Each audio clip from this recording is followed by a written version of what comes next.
Hello everyone.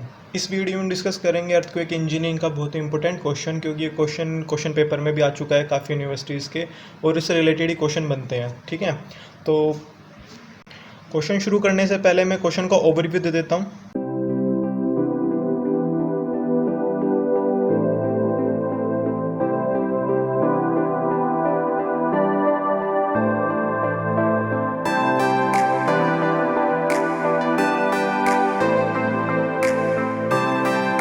तो अब question शुरू करते हैं। क्वेश्चन की हाइलाइट्स हैं जो क्वेश्चन में एक स्टूडेंट को देखनी चाहिए, वो मैंने हाईलाइट की हुई हैं। जैसे कि एट रोड की, और बिटवीन मतलब इन फ्लोर्स के बिटवीन कितने हैं, 3 मीटर है। 3 मीटर हाईलाइट किया हुआ है। टोटल हाइट कितनी है बिल्डिंग की, वो 12 मीटर है। टोटल ये 12 मीटर है। उसके बाद डेड लोड और लाइव लोड जो कि है वो लम्प्ड है एट रिस्पेक्टिव फ्लोर्स। ठीक है, उसके बाद ये हार्ड रॉक पे है, मतलब जो नीचे के ग्राउंड है वो हार्ड रॉक है मेरा। और किस टाइप की बिल्डिंग हम बना रहे हैं, वो हॉस्पिटल है। इसका भी एक इससे रेजोनेंस फैक्टर पता करते हैं, इसलिए इसमें पता होना चाहिए कि किस टाइप की हम बिल्डिंग बनाने वाले हैं। तो क्वेश्चन में हमें करना क्या है, सबसे पहले ये क्वेश्चन डिज़ाइन का नहीं है। ठीक है, कि आप सोच रहे होगे कि हमें डिज़ाइन करना है। इसके अंदर हमें क्या करना है, हमें इसमें टोटल बेस शेयर निकालना है। मतलब जो यहाँ पे बेस शेयर है वो निकालना है कि बेस पे कितना शेयर लग रहा है, मतलब इस पूरे लोड के कारण शेयर कितना इफेक्ट पड़ रहा है बेस पर। और उसे करना है distribute the base share along the height of the building. मतलब जैसे जैसे हाइट के ऊपर बढ़ते जाएंगे तो उस हिसाब से उस टोटल शेयर को हमें डिस्ट्रीब्यूट करना है। तो क्वेश्चन ये है, तो इसके अंदर हमें ग्राफ बनाना होगा। क्वेश्चन अटैम्प्ट करने से पहले आपको पता होना चाहिए क्वेश्चन में करना क्या है। और ये मैंने ग्रीन पेन से इसलिए हाईलाइट किया हुआ है क्योंकि इसके क्वेश्चन के लिए आपको ये कोड मतलब होना चाहिए आपके पास ये कोड। इसी के अंदर से हम क्लोजेज उठाएंगे और फॉर्मूले। इस क्वेश्चन की सबसे खास बात ये है कि इसके अंदर आपको एक भी फार्मूला याद करने की जरूरत नहीं है। जो भी फॉर्मूले यूज़ होंगे वो सारे कोड से उठाए हुए होंगे, और जिसके पेज नंबर और क्लोजेज मैंने इसमें मेंशन किए हुए हैं साथ साथ। तो आपको बिल्कुल भी टेंशन लेने की जरूरत नहीं है।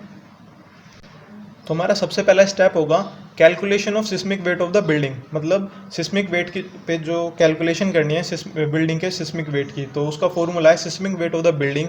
उसका सबका टोटल कर लेंगे, जो भी आपको लोड दिया हुआ, ये जो वैल्यूज़ दी हुई हैं M4 M3 M2 M1, इन सब का टोटल कर लेंगे हम। यानी कि 3000 प्लस 3000 प्लस 3000 और प्लस 2500। तो बस वही किया हुआ है W, और उसका टोटल आया हमारा 11500 किलो न्यूटन। ठीक है, दूसरा स्टेप है हमारा determination of the fundamental natural period. अब यहाँ पे हमें फंडामेंटल नेचुरल पीरियड बताना है, तो उसे हम TA से डिनोट करते हैं। यहाँ पे जो T है वो हमारा फंडामेंटल नेचुरल पीरियड है। और ये जो अगर पीरियड है तो जाहिर सी बात है इसकी जो यूनिट होगी वो सबसे टाइम की सबसे छोटी यूनिट होगी, यानी कि सेकंड। ठीक है, इसका फॉर्मूला क्वेश्चन ये जो आपको ये भी याद करने की जरूरत नहीं है बिल्कुल भी। ये पेज नंबर 24 पे दिया हुआ है, और क्लोज है आपका 7.6.1। कोड आपको पता ही है, मैंने क्वेश्चन में मेंशन कर दिया है। और जो यहाँ पे H है वो हाइट ऑफ द बिल्डिंग है, वो भी मीटर्स के अंदर। ठीक है, मीटर में ही दी हुई है, अगर मीटर में ना दी हो तो उसे कन्वर्ट कर लो।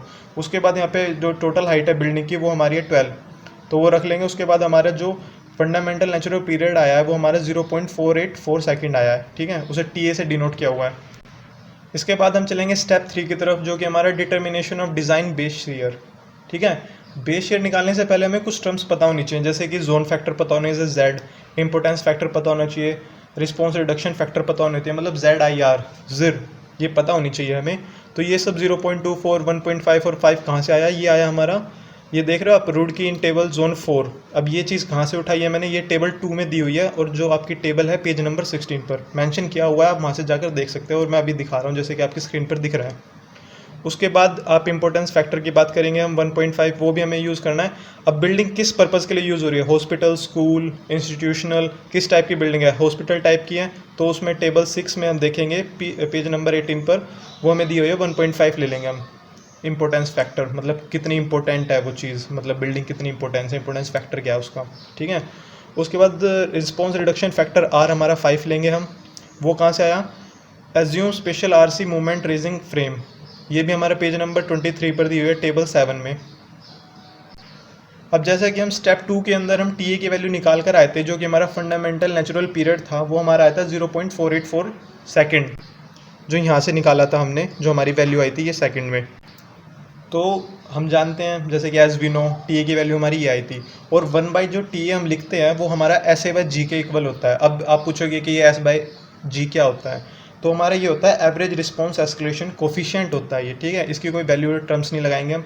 तो 1/TA को ऐसे G के इक्वल रखा, उसके बाद 1/048 ये जो वैल्यू थी ये इसके इक्वल रख दी, फिर हमारा जो SA/G की वैल्यू बनी 2.06 आ गई। अब इसे हम कंपेयर करेंगे और ये जो पूरा SA/G की वैल्यू जो कंपैरिजन में दी हुई है ना वो पेज नंबर 16 पर दी हुई है और आपका क्लोज है 6.4.5, ठीक है, ये लिखा हुआ है, मैंने मेंशन कर दिया है। और अभी हमारा स्टेप 3 पूरा नहीं हुआ है, तो डिज़ाइन ओरिजेंटल सिस्मिक कोफिशिएंट निकालेंगे हम AH। इसका फॉर्मूला आप लिखेंगे ZISA/G। SA/G आपका वो जो कोफिशिएंट है वो अभी यहाँ यूज़ होगा, जो हम अभी प्रीवियस पेज पे निकाल के आए हैं, ठीक है। तो ये जो फॉर्मूला है ये भी आपको याद करने की बिल्कुल ज़रूरत नहीं है, ये भी पेज नंबर 14 पे दिया हुआ है और क्लोज हमारा 6.4.2, ठीक है। तो यहाँ पर Z की वैल्यू, ZI और R की वैल्यू जो हमने निकाली थी टेबल्स को देखकर, यानी कि टेबल 2, टेबल 6 और टेबल 7 को देखकर जो हमने वैल्यूज़ निकाली थी, तो हमने 0.24 ये सारी वैल्यूज़ रख लेंगे और SA/G की वैल्यू डायरेक्ट रख ली 2.06, ठीक है।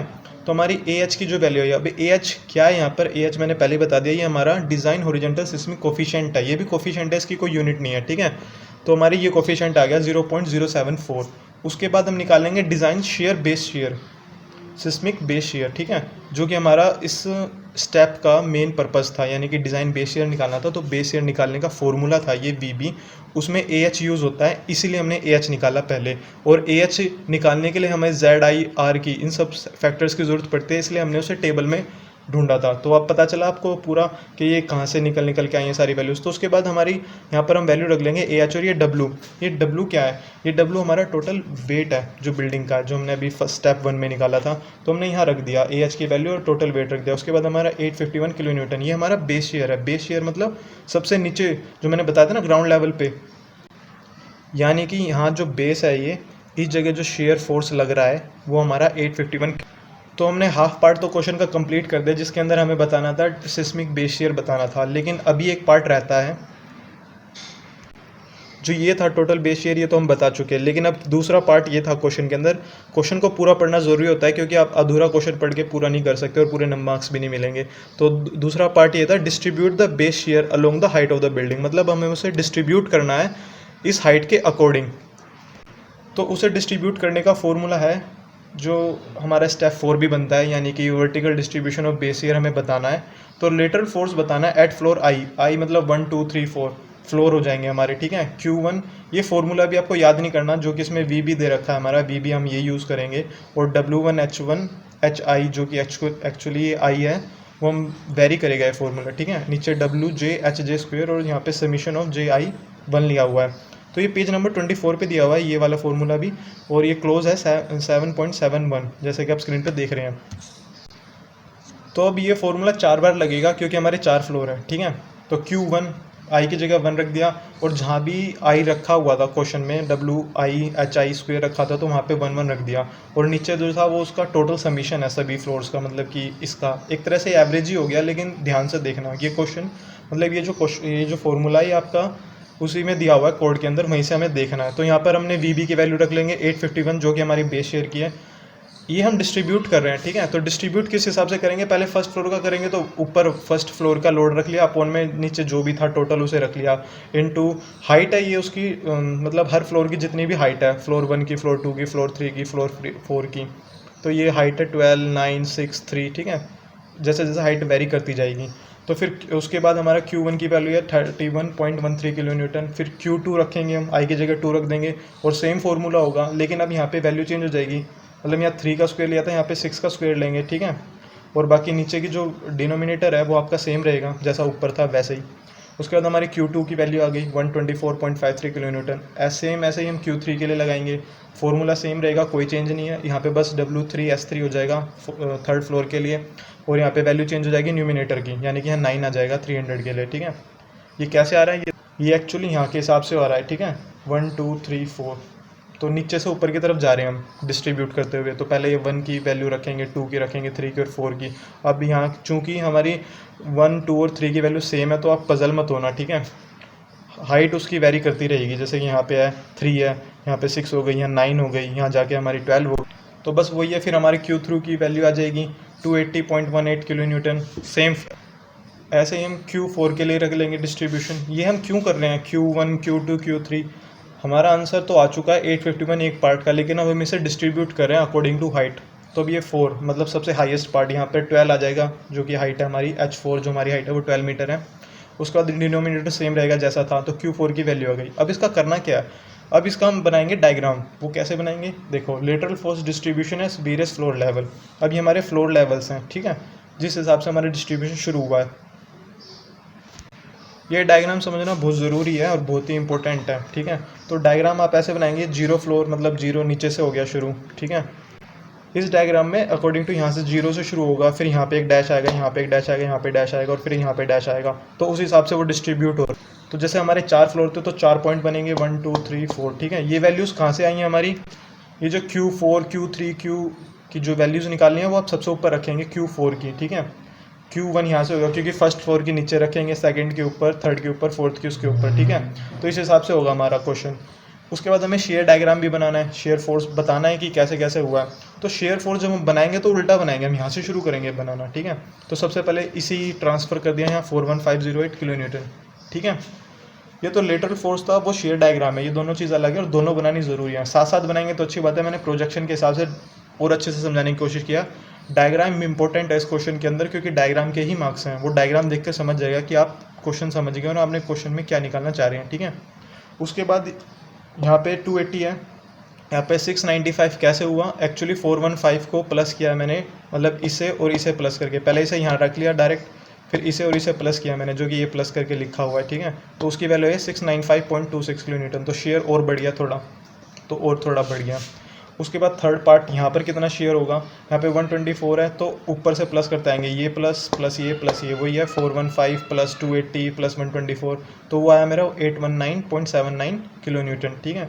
उसके बाद हम बात करेंगे इसकी, ये हमारा लास्ट में बिल्कुल सबसे नीचे, तो ये आया, ये हमारा ऊपर से प्लस करेंगे 1 2 3 4, इन सारे फ्लोर्स की 1 2 3 4 प्लस किया, तो हमारा 851 किलो न्यूटन अप्रोक्स। थोड़ा पॉइंट में इधर उधर हो जाए कोई फ़र्क नहीं पड़ता, कम रह जाए तो उसे आप 851 अप्रोक्सीमेटली मान लेंगे। तो आपका लास्ट में है 851 किलो न्यूटन। लास्ट में आपका 851 आना ही चाहिए था। ये क्वेश्चन आपका चेक भी हो जाएगा, क्यों वो मैं बताता हूँ।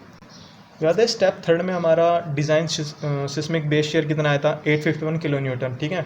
तो ये हमारा पहला पार्ट था, लेकिन ये दूसरे से इंटररिलेटेड था क्योंकि इसी को हम डिस्ट्रीब्यूट कर रहे थे। तो जब हम डिस्ट्रीब्यूट करते तो सारी वैल्यूज़ डिस्ट्रीब्यूट करके ये आई है, लेकिन लास्ट में बिल्कुल एंड पॉइंट पे यानी कि नीचे वो 851 ही आनी चाहिए इन सबको प्लस करने के बाद। वो आप समझ गए क्यों, क्योंकि हमने 851 को ही डिस्ट्रीब्यूट किया है अलग अलग हाइट पे, तो इन सब का टोटल करेंगे तो बेस पर तो 851 ही आना चाहिए। तो इस तरह से आपका क्वेश्चन भी चेक हो जाएगा, ठीक है। अगर गलती होगी तो आपकी यहाँ पे निकल जाएगी, ठीक है। तो बस इस सीरीज़ में इतना ही। प्लीज़ वीडियो को देखने के बाद लाइक ज़रूर करें अगर आपको अच्छी लगी हो तो, और इसे सब्सक्राइब करें और उन तक ज़रूर पहुँचाएं जिनके अब एग्ज़ाम आने वाले हैं। Thank you.